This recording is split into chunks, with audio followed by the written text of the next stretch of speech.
اگر کوئی شخص غلطی سے مغرب سے پہلے روزہ کھول لے تو اس کا روزہ باطل ہو جائے گا، بعد میں ایک روزے کی وہ قضا دے گا۔ صحیح بخاری میں آتا ہے کہ نبی الاسلام کے زمانے میں کافی گہرے بادل آگے مغرب میں، تو اس وقت تو گھڑیوں والا سلسلہ ہی نہیں تھا، تو اسما بنت ابی بکر کہتی ہیں کہ ہم نے روزہ کھول لیا اور بعد میں سورج نکل آیا۔ اس زمانے میں علم غیب نہیں تھا ہوتا اصل میں۔ ہاں، آپ کو انہوں نے کہانی کروائی بھی ہے جی، کوئی بڑے سے بڑا غوث قطب ابدال بھی ہو، وہ ایک صحابی کے گھوڑے کے قدموں کی ہاک نہیں ہے، اور غوث قطب ابدال تو پوری کائنات کو اس طرح دیکھ رہے ہیں جیسے ہتھیلی کے اوپر دانا۔ یار میں صحابہ کرام کی، حضرت ابوبکر کی بیٹی کی بات کر رہا ہوں، ٹھیک ہے، جو صحابی ہیں، حضرت زبیر کی بیوی ہیں، عبداللہ ابن زبیر کی والدہ ہیں، وہ کہہ رہی ہیں کہ ہم نے روزہ کھولا اور بعد میں سورج نکل آیا۔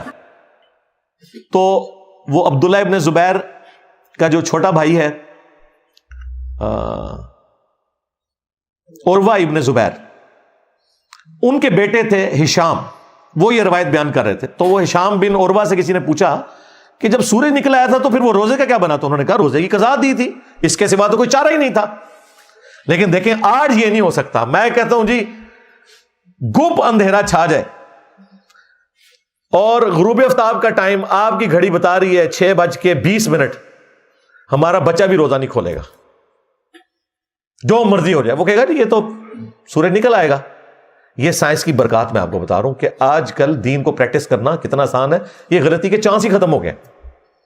تو اس سے یہ بات پتہ چل گئی کہ اگر کوئی شخص اس طریقے سے غلطی کر بیٹھے تو وہ بھول چک اس کی معاف نہیں ہوگی، اس کا روزہ اسٹیبلش ہی نہیں ہوگا۔ اس کیس کے اندر اگر کوئی شخص بھول کر کھا پی لے، یعنی اسے یہ یاد نہیں رہا کہ اس کا روزہ تھا، تو اب اس کا حکم ڈیفرنٹ ہے۔ وہ بخاری مسلم میں حدیث ہے، جو شخص بھول کر کھا پی لے تو اسے اللہ نے کھلایا اور پلایا ہے، اس کا روزہ اس سے ضائع نہیں ہوگا۔ لیکن جیسے ہی اسے یاد آئے گا، وہ جو منہ میں بھی لقمہ ہے وہ باہر پھینکنا ہوگا۔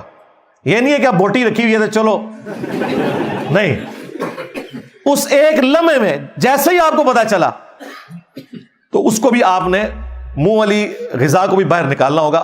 اگر اس سے آپ نے انتر کر لیا پھر روزہ گیا، کیونکہ اب آپ کو پتا چل گیا نا۔